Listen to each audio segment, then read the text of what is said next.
پشتون تحفظ موومنٹ مٹھی بھر جھوٹے اغوانیوں کا مجمع جو مفروضات کا سہارا لے کر دنیا کی توجہ حاصل کرنے کی کوشش میں مصروف ہے۔ پشتون تحفظ موومنٹ میں اٹھائے جانے والے تمام بے تکے مطالبات جن کا جواب پاک فوج بہت پہلے اپنے عمل سے دے چکی ہے۔ پاک فوج کو پشتون قوم کے خلاف قرار دینے اور پاک فوج کو پنجابی کہنے کا افغانی اور بھارتی پروپیگنڈا کرنے والے یہ بات اچھی طرح سے جان لیں کہ پاک فوج میں 2.5 لاکھ اور انٹیلیجنس میں 50% پشتون اس قوم کی حفاظت کے لیے جان نچھاور کر رہے ہیں۔ جتنے پشتون پاک فوج میں ہیں اتنی افغانستان کی کل فوج نہیں۔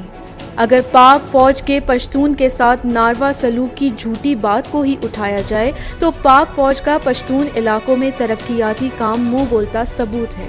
ہر اس علاقے میں جہاں آپریشن ہوا وہاں پاک فوج نے اپنے جوانوں کا خون دے کر امن قائم کیا۔ اگر مسنگ پرسنز کی بات کی جائے تو یہ وہی لوگ ہیں جو طالبان کے بہکاوے میں گھروں سے نکلے تھے۔ کئی گھر، بازار اور مسجدیں اجاڑ کر فورسز کے ہاتھوں مارے جا چکے ہیں۔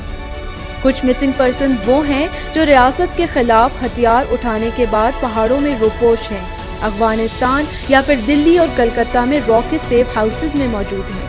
ہم کیسے بھول جائیں کہ پچھلے 20 سال میں دہشت گردی میں اگر مرنے والا پشتون تھا تو مارنے والا بھی پشتون تھا، مگر فوج نے قومیت اور لسانیت سے دور رہ کر اس ملک اور عوام کی خدمت اور حفاظت کی ہے۔